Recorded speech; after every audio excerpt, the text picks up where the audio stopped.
The original Suikoden was released on December 15, 1995 in Japan. Like most games, it had a few glitches, but thankfully, none too game-breaking. With the upcoming HD remaster, I thought it'd be fun to revisit some of these lesser-known quirks and see if they'll be fixed. Hopefully, at least a few will be. So let's take a look at 5 glitches in Suikoden I that you might not know about.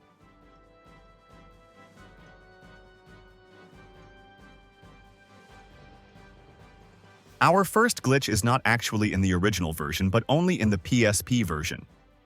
However, the remaster is based on the PSP version, so I thought it might be prudent to point this one out. The PSP port introduced diagonal movement, but it wasn't implemented particularly well. For example, diagonal walking causes problems on the world map. Near the dwarves' vault, there's a tree you couldn't walk behind in the original game. In the PSP version, diagonal movement lets you slip behind it, but there's no way to get back out. If you don't have the blinking mirror, you'll be stuck there permanently, and during your first trip to this area, you won't have the mirror yet. Feel free to try it out in the remaster, but I'd suggest saving first.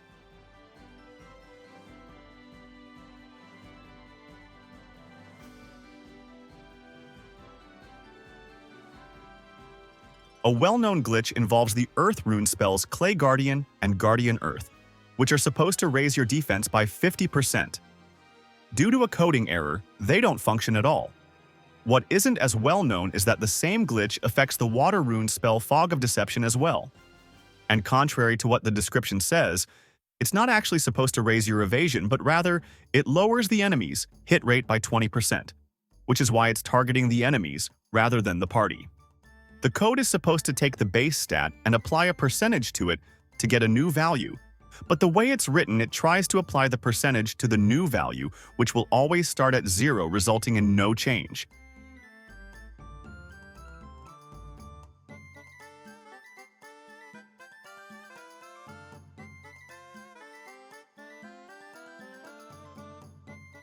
After recruiting Le Pont, the characters celebrate with a banquet.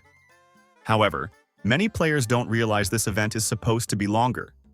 The banquet should begin with an automatic story scene, but an improperly used flag causes the game to think you've already seen it, skipping straight to the next part.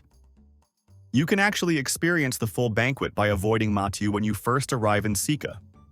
Talking to Mathieu sets the same flag as the banquet scene because the developers mistakenly reused it.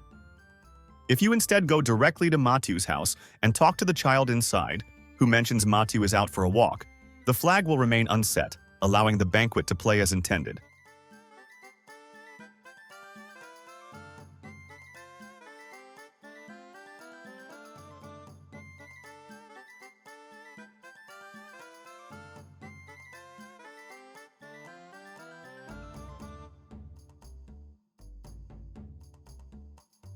The Star Dragon Sword, or the Celestial Sword in the remaster, is unique in the game, as it's the only weapon intended to deal holy elemental damage, giving it extra power against undead enemies.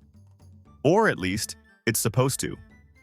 A coding error assigns the sword's element to a non-existent value, and as a result, it doesn't deal any extra elemental damage, and the holy element remains unused throughout the game. It'll be interesting to see if Konami catches this for the remaster.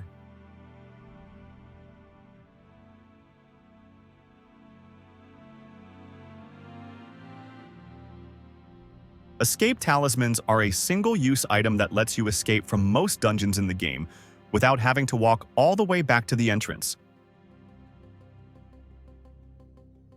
However, Kryn and Stallion are unique in the game that they both come with an escape talisman that never runs out. You can use it as many times as you want and it will always remain in their inventory. You can even give them to someone else in the party and it will remain infinite use. What you can't do is move it to the warehouse. If you do that, it becomes a regular escape talisman.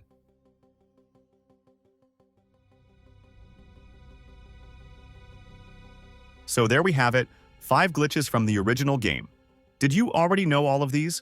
And more importantly, do you think Konami knows and will fix them for the HD remaster? If you're interested in more videos about Suikoden, I also have a series called Lost in Suikoden Translation that delves into issues with the localization of the games. Thanks for watching, and I'll see you next time.